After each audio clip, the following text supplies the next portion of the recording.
Հայր մեր, ներիր գիտակից և անգիտակից գործած իմ բոլոր մեղքերը, մաքրիր իմ հոգին սիրո լույսով, ես քեզնից ոչինչ չեմ խնդրում,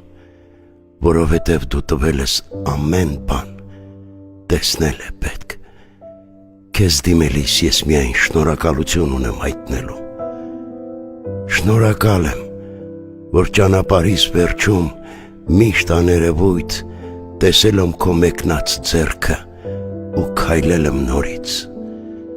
շնորհակալ եմ մարդկանց տեսքով հրեշտակներիդ իմ կյանք ուղարկելու համար, ես նրանց գրկել եմ ու զգացել քո ուժը, քո սերը, շնորհակալ եմ ամեն գույնի համար, որ տեսնում եմ, ամեն հնչյունի համար, որ լսում եմ, ամեն շպիտի համար, որի մեջ ես լողում եմ և մաքրվում է հոգիս, Տեր, շնորհակալ եմ, որ լուսաբաց է։